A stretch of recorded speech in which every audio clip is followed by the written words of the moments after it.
When you think of a narcissist on social media, what comes to mind first? If you're like a lot of people, you probably think of that Instagram model who has about 20,000 selfies. But a recent study has cast some doubt on that widely held belief that people who post a lot of selfies are narcissists in real life. This study, published in Psychology of Popular Media, found that people who post a lot of selfies are as likely to have highly narcissistic traits as they are to not have narcissistic traits at all. So how do we identify a narcissist on social media if not for selfies? And why would we even want to do such a thing in the first place? That's what we're going to cover in today's video, so let's get to it. Welcome to the Common Ego community. My name is Christina, and on this channel we talk about emotional abuse, spirituality, and self-development. If those topics interest you, or if you're interested in the topic of today's video, consider subscribing because that's the type of content that you'll find right here. So today we're talking about narcissists on social media. And I have to be honest, personally, I don't care how many selfies somebody posts. It doesn't bother me, it doesn't affect my life, and it doesn't even change my opinion of them, really. And when I see somebody posting something that shows confidence and self-love, I'm actually genuinely happy for them because we should all feel that. Boasting and bragging are different things, of course, but a little confidence really never hurt anyone. But confidence is not what we're talking about today, and it's not why we would want to identify a narcissist on social media. Even if somebody is a little overly confident, it doesn't necessarily mean that they're abusive. But someone with highly narcissistic and toxic traits is likely to be abusive. And the reason why we might want to identify these people on social media is because oftentimes the people who are on social media, the people we follow, and the people who follow us are likely to make their way into our inner circle. And at the very least, their posts and their updates are making their way into your life. So you want to make sure that that influence is a good one. Now, of course, as we go through this list, these ways to spot a narcissist online are not ways to diagnose narcissism. So if someone is guilty of doing one of these things, especially just once, or if somebody has a feature that's associated with narcissism, it doesn't mean they're a narcissist. And please do keep that in mind.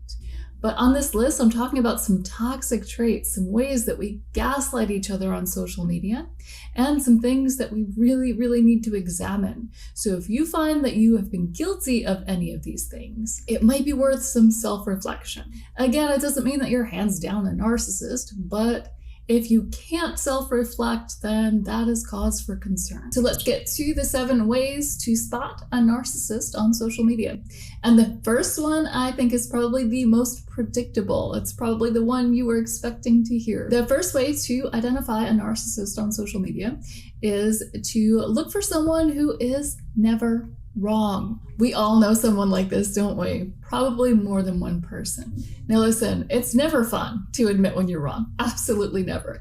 No one likes it. But when someone absolutely cannot admit when they're wrong, it's a sign that they're probably going to be a toxic influence in your life. Because this is a person who also is not going to take responsibility for their actions. This person is going to be an authority on everything, and they're going to try to influence you to think the way that they do. Now, the second way that you can tell if you've encountered a narcissist on social media is that they're going to discredit people and arguments based on very minor details. What I'm talking about is this very toxic behavior where someone will introduce a shadow of a doubt to completely discredit a person or a thing. And now there are tons of examples I can give you of things that are very politically charged, and I'm choosing to stay away from that because I don't want to invite gaslighting and toxic behavior into the comments. So I'm going to give you a more benign example.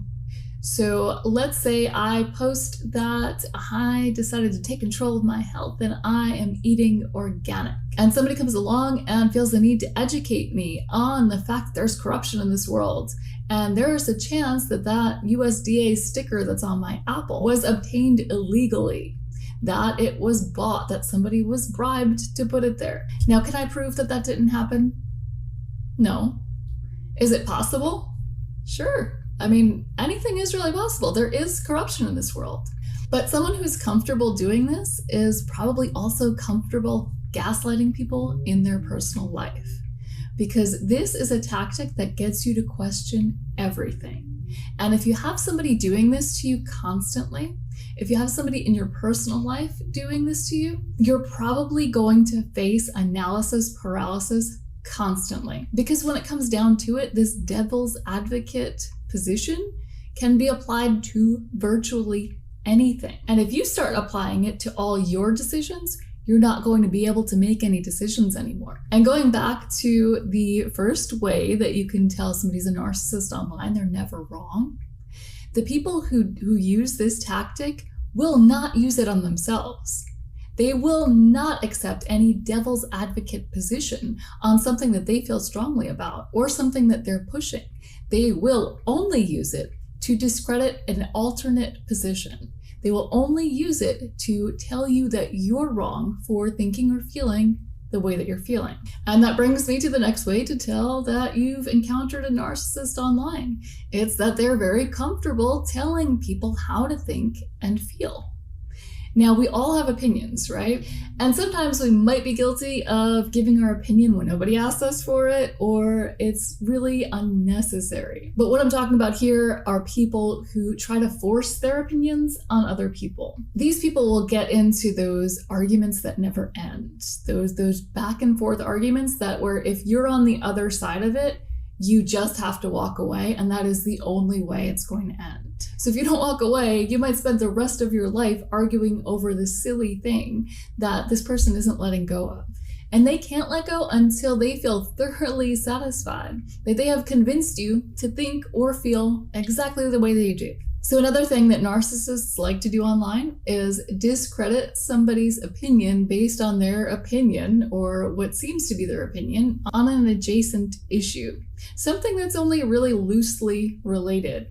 And this is so common that there's basically a template for it online. This person claims to care about XYZ, but they're silent when it comes to ABC. Now, sure, the two things, they've got a couple of things in common. They're both letters, for one, and they're both sets of three. They've got a loose connection, but they're different letters. And why do you get to decide that I have to care about XYZ just because I care about ABC? And even if that seems like an obvious connection to you, why do you get to decide that I don't care about XYZ just because I didn't speak about it? This is gaslighting at its finest. And unfortunately, it is so incredibly common online. And if you've been guilty of this, please do reconsider. Think about the nature of this post and the spirit of this post before you post it. Because this one is so common, I think that some people just get caught up and they end up using that mentality, because that's kind of what social media does to us. Especially these days, especially when everything is so politically charged and there's so much us against them mentality out there, we get to thinking that this is how we're supposed to act. And we don't actually stop and think about what it is that we're really doing. So another way to identify a narcissist on social media is that they like to one-up other people.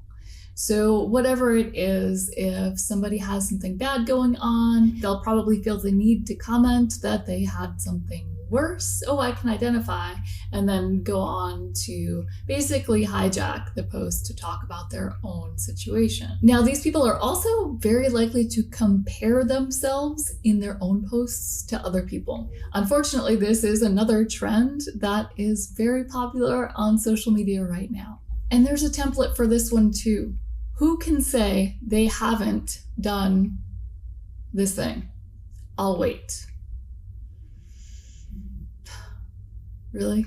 In an age of cancel culture and accountability, are we really normalizing shaming other people? Or is it that narcissists have taken over social media and now they're telling us what's normal? Again, I think this is another one where people end up getting caught up in the hype.